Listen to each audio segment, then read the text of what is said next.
Well, hello my YouTube friends. This video is not gonna take long because first of all it's 7 o'clock in the afternoon, so the sun is gonna lay low and it's gonna be night soon. And second of all, I have only 25% battery living on my iPhone, which gives you probably the accurate amount of time that I have not to record the video. So that's gonna be fast, hopefully. But I really wanted to take some time to let you appreciate the magnificence of those white carbon quartz scale under a natural lighting.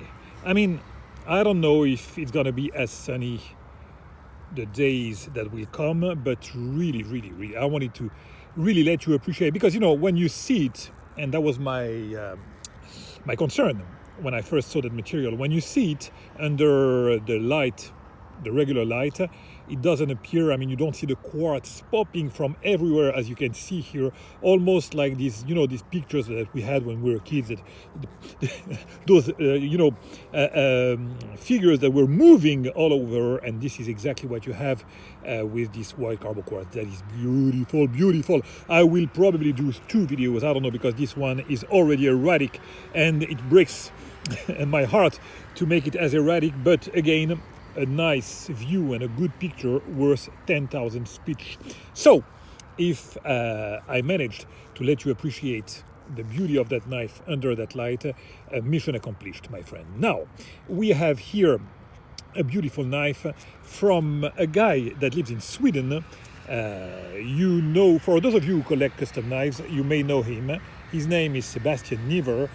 He is extremely skilled, but unfortunately there is something that I don't understand, and this is something that I will never be able to understand. When you have a craft like that, when you have this kind of artistry, why in the universe would you make that a few of knives? Man, this action just drove me just crazy. Look at this grind, the dramatic swedge that you have here, this beautiful texture damasteel that you have is amazing. Yes, why in the universe would you not make as many knives as you can during the week, my friend, or the year, and just let people appreciate your art and live with that? I mean, make your money with that. It's insane.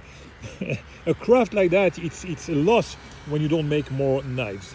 This is the Clarity, one of the dressiest knives that Sebastian Larsson made, and it is amazing. This is my second knife from Sebastian, so I've mentioned already the quality of this maker, so I'm not going to extend. And again, the purpose of that video was to shoot it under. Oh, look at that. Those lines are insane. They changed as the light evolves, and as you put it in the one side or the other, the view of it changes. It's just amazing and mesmerizing.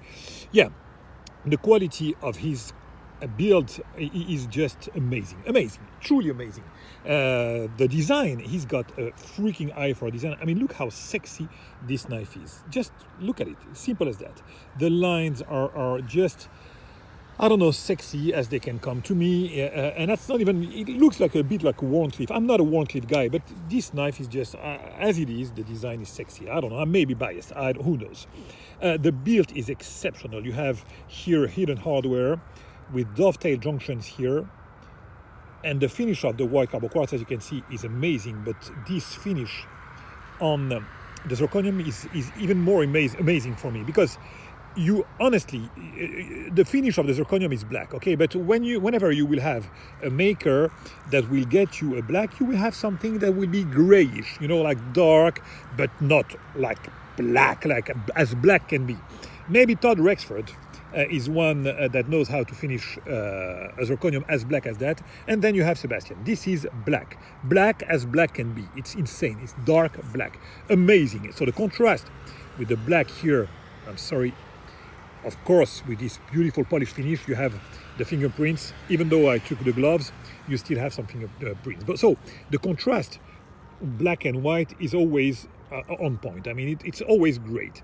And you have this almost the same, the same idea with the damasteel, because you have the satin part that can be, look at it as if it was like the white part, and the dark part as the. So the contrast that you have on the handle is the same almost as on the blade. I mean, there's a kind of evenness in that finish, and this overall black and white finish is just amazing. Now take a look at this pivot. I mean, there are so many numbers of pieces on that knife that you cannot imagine. And I forgot to mention, this is done like 100% by hand. I mean, all the hardware, even, he does it. So the pivot is totally done by him. You see the kind of meaning on you may call it a color. This is actually one piece, okay?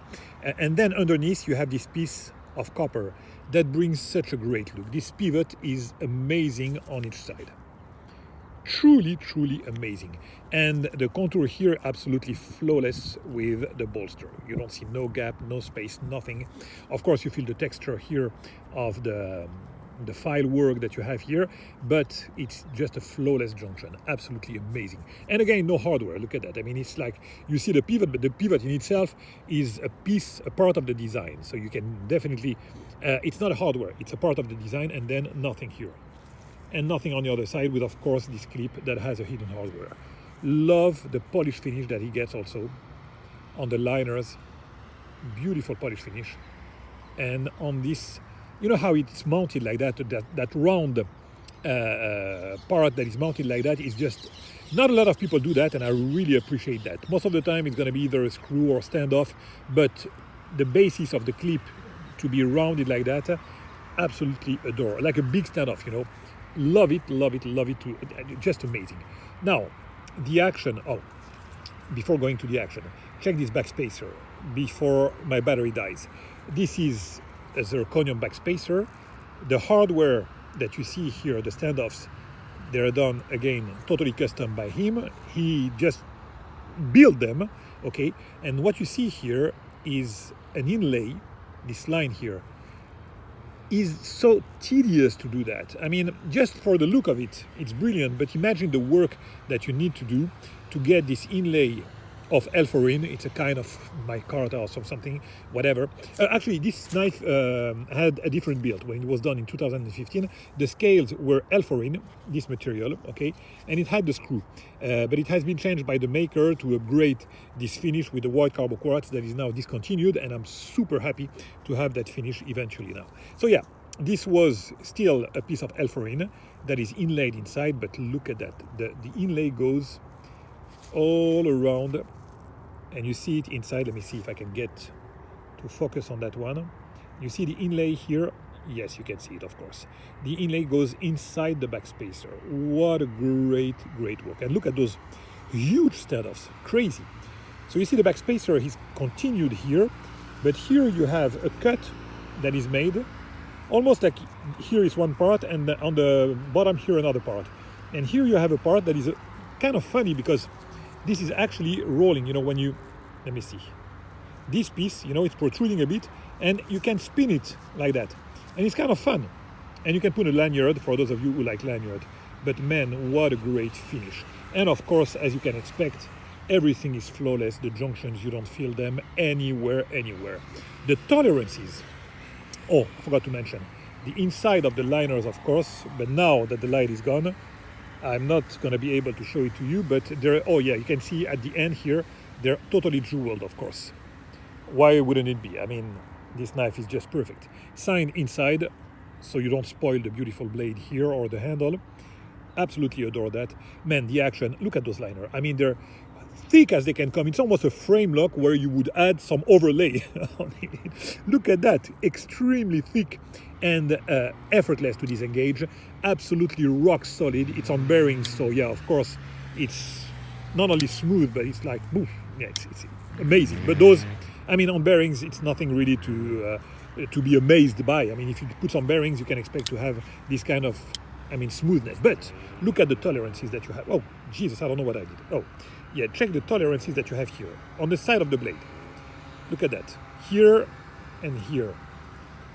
Extremely, absolutely fantastic tolerances between here the blade, almost touching here the scales. So great tolerances. Centering is spot on as you can expect. It's absolutely impossible to disengage like that. The action, the flipper tab, love it. Some jimping here, a little bit down for my liking, but it is how it is. It has to be here with that design, and it flips like a rocket. Absolutely adore the action on that one. Like I said, effortless to disengage, smooth as silk. Oh man, that knife is just, I mean, what can I say? You know me, I've been collecting for a while. I am, every time I'm ecstatic. I'm a silly fool, but you can tell that with this one, there's something special. I mean, some knives like that, I'm sorry to spoil the Jesus Christ. Yeah, some knives like that are more meaningful because, listen, I don't know what's happening in the head of that Sebastian, but it looks like he's not going to make a lot of knives. I don't know. You know, things can change. So I will probably be one of the very few lucky bastards in the world to own two of his knives. One that is a manual opening and the other one a flipper. One that has an EDC version and the other one that is a flipper. A dressy. Yeah, lucky me. So that's why I'm even more ecstatic than usual. Now, before ending this video, I now come to realize that it's been 11 minutes with the 25% that I had. You know, maybe the iPhone battery is not as shitty as we could think. A word about this grinding. Look at the thickness of this blade.